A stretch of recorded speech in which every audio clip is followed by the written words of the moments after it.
Welcome to the Backseat Leadership Podcast, a leadership conversation for those not in the driver's seat of their organizations. You can learn by visiting www.backseatleader.com. And now, here are the hosts of the Backseat Leadership Podcast, Geoff Kokenauer and Brad Merchant. Welcome back to the Backseat Leadership Podcast. I'm Geoff Kokenauer. This is Brad. I don't watch WandaVision Merchant. And yes, we are continuing the trend of ripping Brad for not watching WandaVision. Of course, by the time these episodes release, Brad, you may have been able to redeem yourself. No comment. Do you like the awkward silence? I do. It's fun. I actually, you're supposed to count to 10. I love doing that to you. Do you? I feel like, I don't know what I feel like. I don't know what I feel like. I feel like maybe you should watch WandaVision. And he's going to keep doing the complete silence. Listen, friends, we are so thankful for each of you. Hi, Brad. Hi. We're thankful for them. The people who are listening, we're thankful for them, Brad, because they watch WandaVision and they think it's great. If you like, here's what we're going to do.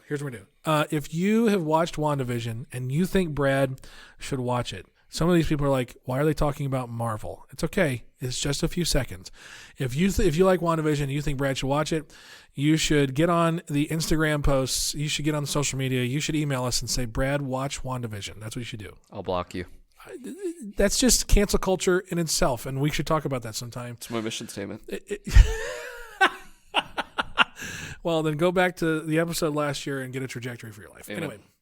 Listen, Brad, man, it has been such a journey, this podcast. We believe in backseat leaders, man. It is the lifeblood of so many organizations. So many people are backseat leaders. They really are. They find themselves not in the front seat of their organizations, and that's great. We think that's where some significant things happen, and we want to help people be better. We want to help people be more content.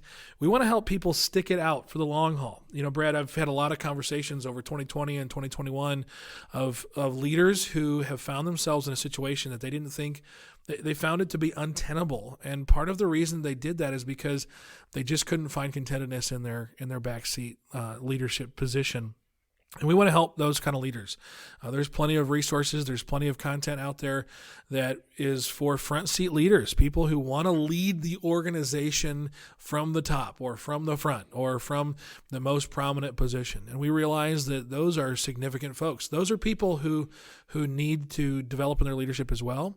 But we believe that leaders are learners, and we want to learn alongside you. So Brad and I, we spend some time talking about topics, questions, and issues that face backseat leaders, and we're so thankful for you to be a part of the process and part of the conversation.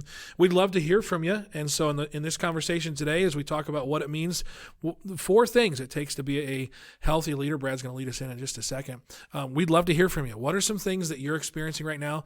You know, we love Jesus. We think that he's pretty important, and we'd love to pray for you too. If there's a thing that's going on, maybe you're in that season or that situation where you find yourself disillusioned or frustrated, despair in the situation you're in. We would love to hear from you and to walk with you in that. But really, honestly, this conversation is just our attempt to share some things from our experience and share some things from the people who we interact with, the different leaders that we read and listen to, and bring those to you as our team, our listening team, and be a part of the conversation. Brad, we have already in this conversation this year talked about a number of really important conversations. I think conversations that have honestly helped me as a leader be better. So I think that's great. And selfishly, I'm thankful for this podcast now in that way. But Brad, really, I think today I think everybody wants to be better.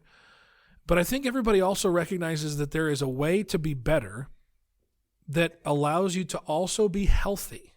And it's really important for us as backseat leaders who want to be better to not lose sight of being healthy. Because if all we want to do is be better, we're going to burn ourselves out, and we're going to find ourselves in that disillusioned, despair moment where I'm just done.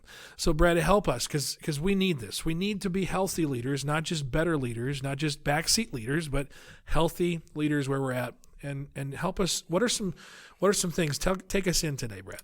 Yeah, Geoff. So we want to talk about, as you said, we want to talk about what does it take to be a healthy leader. Now, Geoff, walk in any Barnes and Noble, any Books A Million. There's one in Indianapolis I still go to from time to time. I think that might be the only one.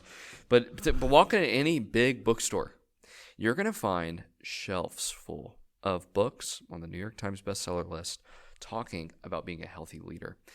But what I want to talk about today, Geoff, and this is what we want to focus on, is for a backseat leader in particular. Mm-hmm. What do you need to do to be a healthy leader? There's a laundry list of things we could talk about. I'm actually going to give you 4 actions you could take right after this episode that you can do to be a healthy leader. You actually don't have to have any money to do these things. They're totally free. And they're things that you can do. So if you're listening to this, you are well equipped to apply what we're going to talk about today. So I want to give you 4 actions you must take to be a healthy leader. Awesome. Here's number 1. Number 1. Fight for solitude. Fight for solitude. Solitude is not a nice accessory for a backseat leader. It's a necessity. This is why I use the word fight intentionally. If you're a leader of any kind, you must fight for solitude. Why? Because if you don't, you will, over time, give yourself every reason to avoid it, neglect it, and delay it. And when you do, over time, Geoff, count on it, you're going to suffer. I actually love the way that John Piper thinks about this when he writes the following, quote, "I am not a self-replenishing spring." Isn't that true? He says, "My bucket leaks. Therefore, solitude is a fight for one's life." Now, Geoff, here's what we know. This is true for every leader, of course, but it's more true and pertinent for Christian leaders. Sure. Communion with God, Geoff, ought to be our primary goal every single day. No matter how many projects are on our list, no matter how many tasks we have to complete or people we need to see, we ought to set out to commune with, enjoy, and glorify God every single day. Because you know what happens when this is neglected? Over time, you lose your depth. What do I mean by that? There are people I know, Geoff, that you see it, it's intangible. Remember Spurgeon talked about this using the word anointing, how preachers that he saw over time just lost this anointing where you sit under there preaching, you're like, yeah, it was good, but there wasn't a whole lot of depth there. Right. I've felt that with leaders that I've worked with who over time, I think neglecting doing the necessity of getting alone with God, communing with Him, enjoying Him forever, that in not doing those things, over time they've lost their depth. You know what happens, Geoff, is that they're not as influential as they could be. They're not as wise or effective or helpful as they could be because they've neglected time for solitude, which is we're just talking about, is ultimately time with God. But in general, there are so many books that I've read about how solitude is important for every kind of leader, Christian or not. And I think if you're listening to this, you're a backseat leader, you especially have to fight for solitude because you're being given tasks to do, projects to get done, people to see every single day, every week, every month, every year. And you have to fight for solitude if you want to be a good, healthy leader. It's so good. And I think it's important to recognize, like, this isn't just a thing for Christian. It's not just a thing for Christian leaders. It's not just a thing for pastors. Yeah. You know, I think that it's important to recognize that the brain can only take in so much information, it can only output so much information without stopping, pausing, hitting the reset button, and finding the place where they're not engaging in all of the things, right? Yep. I mean, it is so easy, Brad, to just, oh, well, my calendar's full, so my calendar's full, you know? That's right. But it's, you can only have so many appointments before you are ineffective in those appointments. I mean, right. It is, you can only have so many meetings. You can only be so creative before you are unable to exert the true creativity that you're capable of. That's right. That's the thing. Like, if you don't stop, get back and rest, find some solitude, you will be less successful. You won't be who you are. You won't be as good as you need to be. That is so good. And I think what's so important is that you actually, I love the word you use there, fight. No one else cares about your calendar. Nobody does. Nobody else except for you. And so you've got to fight for that. You got to schedule it. What gets scheduled gets done. What gets evaluated gets better. And in this case, it's super important that we recognize those things. It is. And so 4 actions, Geoff, that we're talking about that you can take today after listening to this episode to be a healthy leader. The first, we just got done talking about fighting for solitude. The second action is this: focus on the important. Focus on the important. Geoff, there are multi-billion-dollar companies within what is known as the attention economy. This means that there are entire organizations and companies that have one goal: to grab and keep your attention. I mean, some examples of this are Facebook, Instagram, Twitter, and the like are all grasping for the most valuable thing you have. But you probably didn't think about that today. Come listen to this episode. The most valuable thing you have is your attention, attention, your focus. And as a backseat leader, we must be aware of this. We have to remember that if we're not watching where our focus is, no one else will. Nobody. If you want to be a healthy leader, you ought to take time each week to ask yourself this question: what did I spend my focus on this week? Was it spent coming up with a clever tweet only 3 people will like? Or was it spent investing in people who will remember the time you gave them 20 years from now? These are questions, hard questions we ought to ask. Brad, more people would like my tweets if you would just like them too. I try to like all your tweets, Geoff. Well, we'll work on that. But what we're about to talk about is probably why I don't like your tweets. Probably. You're going to tell me something that you do. Sorry. Here we go. It's going to be really, really awkward. Here's the side note, Geoff. Yeah.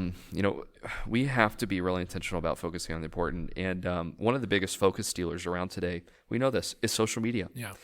I know so many backseat leaders who could be growing in wisdom, knowledge, and leadership, but instead choose to give their attention to the barrage of notifications on their iPhone instead. At the beginning of 2020, I read a really good book called Digital Minimalism by Cal Newport. He wrote the book Deep Work. Really, really good guy. And in the book, he talks about the effects of social media on us and what we can do about it. And in the book, there are so many helpful nuggets. But one of the things that I took away was he suggests doing a 30-day reset. What do? You do away with all screens as much as possible. So, Geoff, we have to use our computers on a daily basis for our jobs. Obviously, those are important. I'm using a screen right now for our podcast with some notes on it on my iPad.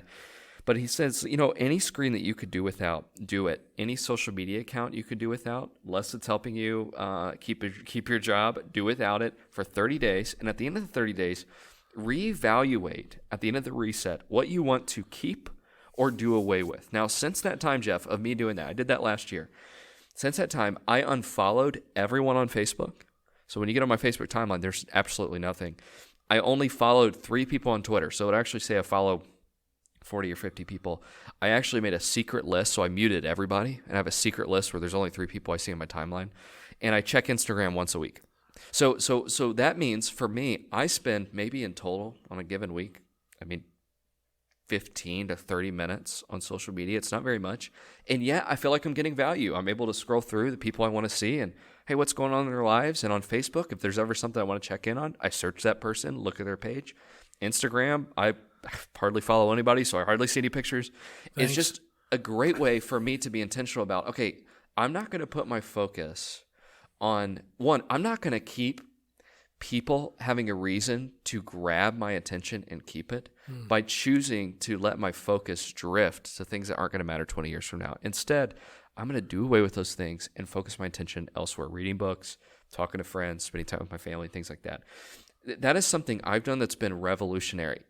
That may not be for you if you're listening to this, but let me just ask you to reevaluate your own life and ask, am I focusing on the important?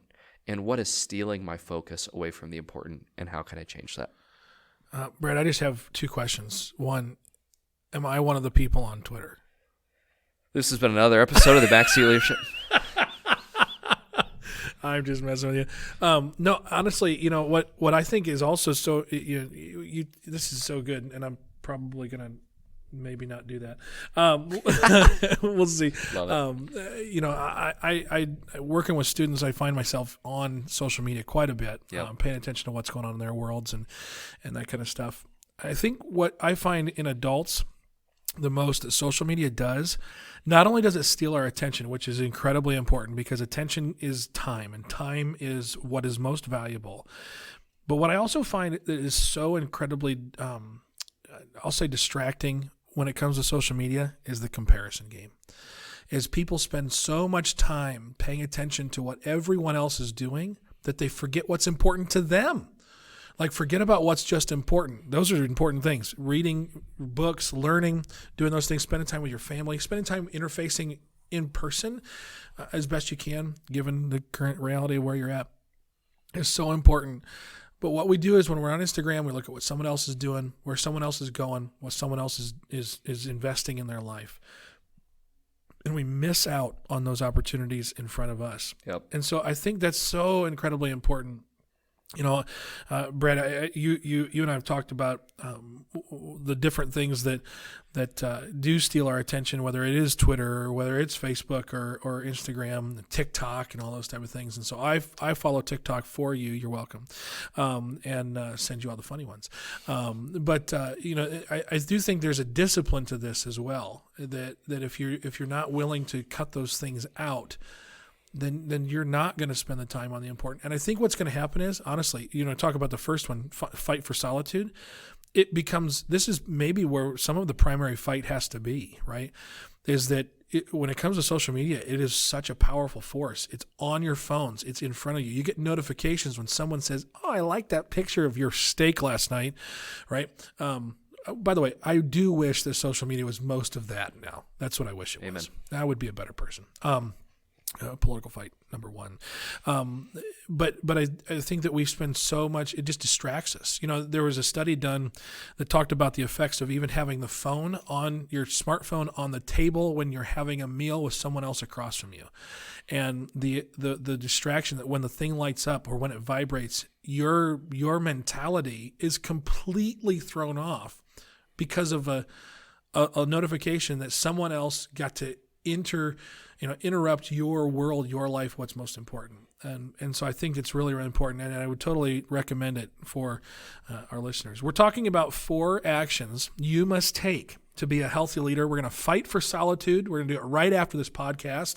We're going to fight for solitude unless you're in your car. Don't fight for solitude in your car. It's not a good thing. Never know. We're going to focus on the important. If you're in your car, focusing on the important is driving the car down the road, right. for the record, and not being on social media. Brad, what's number 3? Number 3 is this: finish what you start. If you want to be a healthy leader, you got to finish what you start. Now, one of the best actions you could take today would be to finish what you've already started. Like finishing that sentence. That's right. Listen, Geoff, we know this. Everyone loves to start things. Yeah. Projects, dreaming of ideas, new initiative. Very few finish. That's right. The healthiest leaders I know have mastered the discipline of perseverance. They don't get bored with consistency. Yeah. They do hard things for a very long time that end up producing an incredible amount of fruit. It's the title of Eugene Peterson's magnum opus, A Long Obedience in the Same Direction. It's doing the hard things over time for the long haul, finishing what you started. Here's a question I want you to ask yourself today and reflect on. What one thing do I need to finish this year that I gave up on last year? What's that one thing that you need to finish this year that you gave up on last year? Maybe it was a personal discipline or a project at work or a vision you gave up on, an idea that you had. Whatever it is, finish it, Geoff, because as a backseat leader, what we want to do is we want to be able to do hard things over the long haul. And that means finishing what we started. It's an action you could take today at the end of this episode to be a healthy leader. Yeah, and maybe you're a person who, we talked about this in a previous episode when we talked about goals, and maybe one of the things that would be helpful is you need to get better at setting those goals. And so maybe you just need to go back and listen to a previous podcast and set some goals. Brad, I would love to hear, from you, like when you think about this, it's something that you need to finish, because there's all kinds of things that, again, at some point we'll stop talking about 2020 and the coronavirus. But I don't think you can overstate its impact on us. And so there's a number of things I'm sure our listeners, they go back and I set out to do this last year, or I set out to accomplish this project. What's one, Brad, just to kind of get a little authentic, a little vulnerable here. What's one thing that you would have said, man, I really wanted to accomplish this last year and I need to pick it back up right now? For sure. Yeah. And I think one that comes to the forefront of my mind is a consistent workout schedule. That was something last year I said, you know what, I'm gonna start working out. I remember us having that This is conversation. good. Yeah. And I started, and I did it throughout the year. It just wasn't consistent. And as I've gone into this year, I thought, that's something where that's a hard thing. Yeah. It's just hard to exercise. It's inconvenient and feels inefficient. But man, it is so important. Sure. And I decided, you know what? We talked about this in an earlier episode about goals. Is that I decided, a couple buddies, hey, you're going to hold me accountable to this, and I want to work out 4 days a week for 30 minutes at least. Wow. And they hold me to that. And so I have an app on my phone. I think it's called A Way of Life. Paid $3 for it.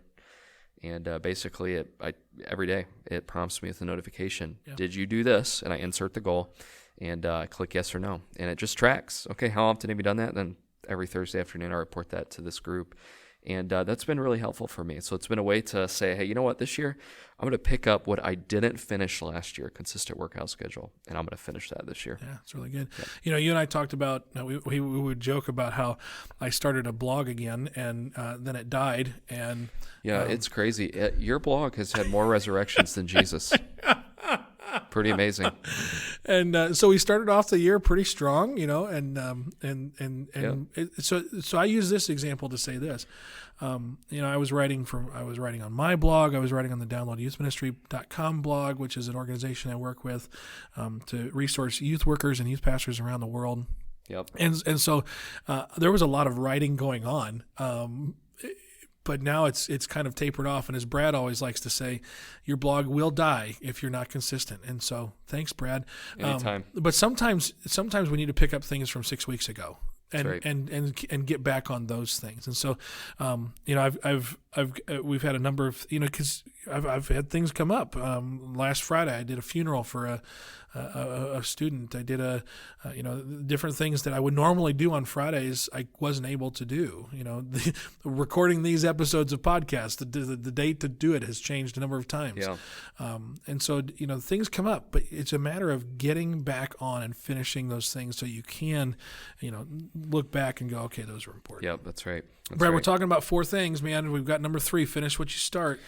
Give us number 4. Yeah, that's right. So, Geoff, 4 actions we got to take to be healthy leaders. Talked about these. Fight for solitude, of course, was the first one. Focus on the important. Finish what you start. Lastly here, action you can take today is to find rest every week. No, I don't want to do that. It's really important, Geoff. We need I just to want to do things. We live, Geoff, in a nonstop 24/7, 365-day world. Yeah. We cannot live like that. No. We were designed for rest. We've talked about this in episodes in our last season. We'll talk about it surely this season. That even, Geoff, this is so fascinating to me. I always think about this, that even in the creation narrative in Genesis 1 and 2, God does something rather remarkable. He stops doing and he rests. It's a Sabbath. And Geoff, here's what I've learned from my own life and from the life of others, is that you can either choose rest or experience a forced rest, which means you can either choose every week, I'm going to find rest as a backseat leader. I'm going to take a day. Maybe it's a half day. Maybe it's an hour a day, whatever it is, however it works for your schedule. And you're going to take time to rest. Or what's going to inevitably happen is as you push and push and push and push and push, and you go against the grain of humanity, meaning we were made to rest, you know what will happen? Your body's going to break down. That's right. Things are going to happen, and you're going to have a forced rest. Yep. And it's going to be longer than you wanted, more painful than it could have been if you just had a chosen rest and a planned and proactive rest. Instead, it's going to be more reactive, and that's what we want to avoid. We want to be leaders with a full tank, as we talked about John Piper's quote earlier. We're not self-replenishing springs. We have to take time every week to find rest, and that's the last action that you have to take if you want to be a healthy leader. Yeah, Brady, you talk about these 4 actions, and I think it's really important for people to realize this isn't just stuff that you do when you're a Christian. This isn't just stuff when you do because you want to love Jesus more, but they definitely allow that to take place more often. Yeah. And I think that what's so important for us to realize is that if we want to be the best possible backseat leaders that we can be, and if we want to remain on the seat of the bus that we are on, that's not going to happen if we're not taking steps to be healthier, not taking steps to be more disciplined, and not taking steps to truly, like find ourselves in a healthy spot to fight the lies that come. Because listen, leadership's hard. It is. Leadership isn't easy, and it's really difficult when it's in the back seat because it's not always the way you want to do it. It's not always the way that you think it should be done. Instead, sometimes it's what everybody else wants you to do. It's what somebody else wants you to do. And so the last thing that you need in your world as a backseat leader is a bunch of the flurry of thoughts. I can't tell you how many times, when I've gone through a busy season trying to accomplish significant things, that the most detrimental thing to that season's success, or that the most detrimental thing to me in the midst of that season, was my own loose, flippant thoughts that I didn't take hold of. And the reason that I couldn't take hold of those things is because there wasn't enough space, there wasn't enough margin, there wasn't enough solitude, there wasn't enough accomplishment of actually getting the things done I said I was going to get done. And to be quite frank, it's really my own fault. It's not just procrastination. There is a part of this where you need to plan ahead and get those things done, but it's mostly because I didn't, fight for those things. And the reality is there's different. I love thinking through. My friend Derry Prankert, who has been in youth ministry for 30 decades. 30 decades. That's not true. Wow. He has a podcast called My Third Decade, and so I got it all confused. As old as Abraham. He's awesome. Pretty old. But he's not pretty old. He's a youth pastor, and he's been doing youth ministry for a long time. And he always used to say, there are seasons of sprints and there are seasons that feel like a marathon, right? That there are seasons to sprint and there's seasons to jog. And there are going to be moments in your life when you're going to have to sprint. You're going to have to run really, really hard. And those are usually hopefully not months, those are weeks, right? Those are days. But the jog is where you find the truly the margins, and you put in the healthy things. Like right now, maybe your schedule isn't as heavy. If you're an accountant, it's heavy. We get it. But if you're not heavy, even if you are heavy, fight for these things in your life. Yeah. Because the more that you do, the more you'll be able to get through the sprint seasons without the shame of I'm not accomplishing anything. That's right. You'll be able to get through the marathon, the jog seasons, seeing why you're jogging right now, and you're finding those rests. Because sometimes rest feels like we're not accomplishing things, and we avoid it because of those things. It's true. And so it's important for us to have those four elements of being a healthy leader. Brad, if you were to say the one thing, would you consider this to be like a list or a process, or is this kind of all four of these things need to happen in some relatively equilibrium of some sort, or is there some seasons where one's more important than the other? Yeah, I think these are actions, Geoff. What we want to do is we just want to give our listeners today, here are 4 simple steps you can take. There are loads of other things we could have talked about today to be a healthy leader. I think these are just 4 simple things that you can do free of charge today. Mm-hmm. You can actually start doing these things today to be a healthy leader. And so my encouragement for those who are listening today, Geoff, this is your encouragement as well to them, is that you would just sit down today at some point and think, okay, how can I move the needle in each of these areas? Just move the needle. We're not asking for total transformation overnight, but what are some things that you can do to move in the right direction, to fighting for solitude, to focusing on the important, to finishing what you start, and finding rest every week. That's really good. That's what we want to do. Number 5, there's actually, I think you missed one, honestly, and we probably should have a conversation about this in a whole nother episode, or 2 or 3. But number 5 should probably be that we get Brad to watch episode 3 of WandaVision, and then maybe he won't be such a naysayer to the entire experience. Geoff, it's been a great episode of the Backseat Leadership Podcast. It has, and we're going to go in a minute and get some wings. It's time for some lunch, That'd be amazing. And we're going to be excited. Hey, thanks for being a part of this conversation and all of those that are coming your way. We are super excited about 2021, and we're super excited about what God's going to do in your leadership and what God's going to do in the backseat that you find yourself in as you move your organization forward and continue to find contentment in the role that you are as a backseat leader. We're so proud of the things you're doing, and we'd love to hear from you. So hit us up on Instagram, Twitter, Facebook, and hit us up at backseatleader.com. And we'd love to hear from you. And help me convince Brad to watch WandaVision. It's going to be well worth the effort. So. Thanks for buying my lunch today, Geoff. Thanks for listening today. It's been a great day. Yeah, thanks a lot, friends, and we'll talk to you soon on the Backseat Leadership Podcast. Thanks for listening to the Backseat Leadership Podcast. If you enjoyed today's episode, subscribe and leave a review to help other backseat leaders join the conversation. For more information, visit www.backseatleader.com.